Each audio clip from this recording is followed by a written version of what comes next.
Hi Andy. Another really peculiar game. What's your immediate feeling? Is it one of relief? I suppose in the end, but yeah, and I'm really proud as well. To lose a 14-point lead like we did and let them back into the game and give them access for various reasons. It was probably a difficult one emotionally for them to take, but they're a strong group together, and that's what they were. They were together, especially under the post, where they thought, obviously Scotland thought they'd drawn the game, but to have the composure, to get the right kick off, to get the right pressure, and get the ball back, and for Johnny to nail that kick is something that I feel we deserve in the end for the effort. Yeah, and as you said there, you were 14 points up at one stage in that game. What should the team have done at that point to close it out? Well, after every try that you score, the next thing to do is the next job and be clinical with your exit. And the kick-off didn't go to plan.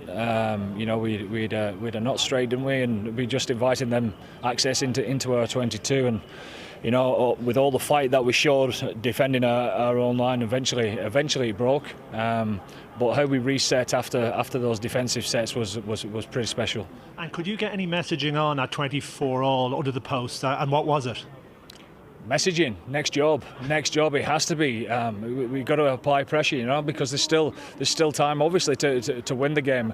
In fact, there was still time for Scotland to win the game, wasn't there, in the last 2 minutes? And I thought we defended marvellously in that regard as well. So there are lads that are hanging on in the limb-wise as far as injuries are concerned, and there was 2 or 3 of them that were struggling a little bit, but they dug in for the shirt this evening.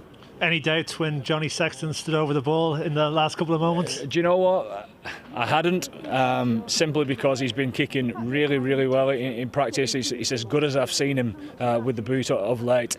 In the captain's run yesterday, I don't think he missed a kick, and in the warm-up he was exactly the same, so practice makes perfect. As you say, there was a bit of a mixed bag today. What do you take into the England game, a huge game coming up next week, and what do you leave behind? Well, we were good in parts, and certainly defensively we were strong in parts, and then but defence has to be always, you can't slip off tackles, otherwise you're 7 points gone. So it's consistency in our play that needs to be better. We got quite a few turnover balls in that first half. We needed a bit more composure on the ball, instead of panic, etc. And I thought we could have managed our exits a little bit better in the middle third of the game, but having said all that, like I've just said to the players in there, they should be proud. It's a tough place to come. A good Scottish side, it's a tough place to come to win at Murrayfield, and we'll take that victory.